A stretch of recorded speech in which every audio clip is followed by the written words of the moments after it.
E aí, pessoal, vamos começar mais um episódio do podcast Os Sócios. Estou aqui com Malu Perini, minha digníssima esposa, host e rosto do podcast. Olá, pessoal, sejam bem-vindos. Até pensando nessa questão de popularidade do Putin. A gente falou de passado, falamos bastante do presente e agora vamos falar de futuro. Porque ele não deslocou metade do exército brasileiro para a fronteira com a Ucrânia para ter uma derrota política e verem assim, caramba, esse cara que é um símbolo de força, né? Aparece nos memes em rede social montando ursos. Ele vai perder agora esse conflito, que ainda não virou um conflito militar com troca de tiros, mas já é um conflito ideológico. Ele não pode sair como perdedor. Então, quais são os possíveis desfechos da situação atual? Bom, eu acho que é preciso que ele possa, se for, né, para retirar as tropas, precisa apresentar alguma vitória. Né? De fato, tem que ser isso. Então, claramente, qualquer solução precisa ser satisfatória do ponto de vista político por todos os lados. Na verdade, tem mais de dois lados aqui. Né? Tem os Estados Unidos, tem a Rússia. A França não vai querer ficar por fora. O novo governo alemão precisa, sim, lidar também com a crítica que quer se esconder quando, né, tem um confronto político. Tem um meme até legal de várias pessoas cortando uma torta de aniversário e uma pessoa só com a mão, mas ela tá sem faca. E aí diz, a Alemanha é isso, ela só finge estar lá, não quer fazer nada. Então tem a Ucrânia, né, um presidente que, aliás, parte do apelo de parte da população no leste da Ucrânia, que quer fazer parte da Rússia, talvez, que não se sente ucraniano, também porque o Estado ucraniano nunca conseguiu se estabilizar. O atual presidente, antes de ser presidente, foi comediante e no show dele fingia ser presidente da Ucrânia. Né? Ou seja, não é uma pessoa preparada.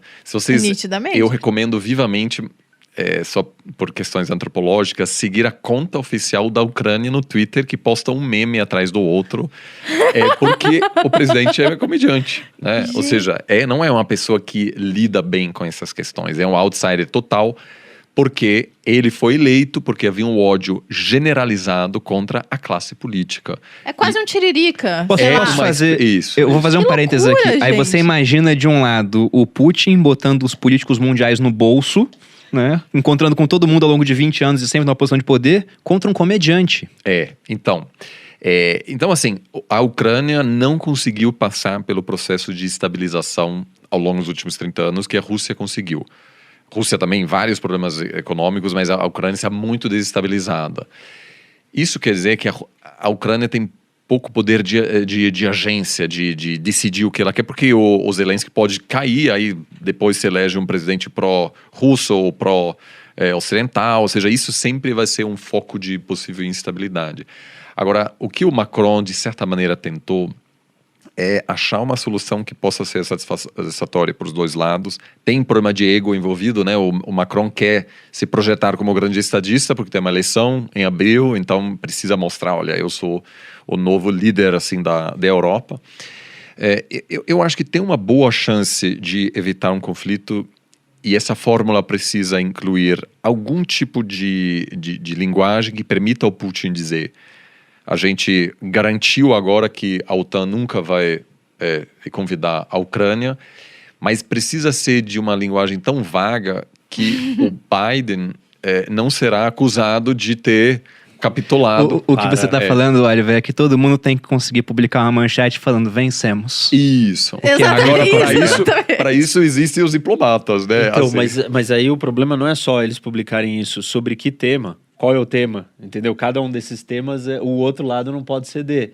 Claro. E tem várias questões envolvidas. Por exemplo, uma coisa proposta Tô ansiosa pelo Então, desfecho. só para dar um exemplo, e já vou antecipar que o governo ucraniano jamais vai aceitar isso. O que a Rússia propôs, por exemplo, é descentralizar o processo político na Ucrânia ao ponto que a província controlada por rebeldes russos tivesse um poder de veto sobre decisões de política externa da Ucrânia.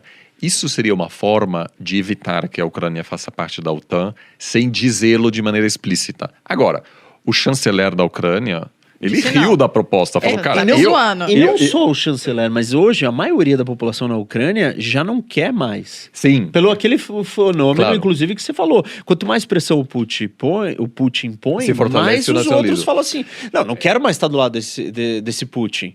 Então Sim. hoje a maioria é a favor de uma aproximação da Europa. Não, então eu como é que você lida com eu isso? dei como entendeu? exemplo, assim, uma coisa que é uma solução técnica para chegar numa... Mas eu não acho que isso seja a solução. Eu acho que existe um grande risco de conflito. Agora a gente está entrando numa janela de oportunidade na segunda parte de fevereiro, né, que as condições climáticas favorecem uma possível invasão, porque congela o solo, que para tanques é fundamental, porque é uma região, inclusive nas guerras do passado, Napoleão, Hitler, etc., tiveram muita dificuldade Porque vira um pântano. e você não consegue andar para mais, avançar né? contra a Locomoção. Rússia. Né, tem muitas histórias sobre esses confrontos ao longo dos últimos séculos. Então existe aí um período muito perigoso mesmo. E a partir de um certo momento a situação fica tão tensa que recuar já é visto como uma derrota política.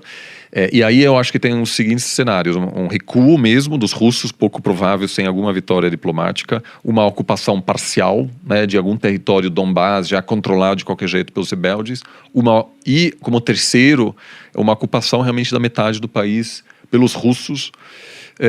Eu acho pouco provável esse quarto cenário da ocupação completa, acho pouco provável agora.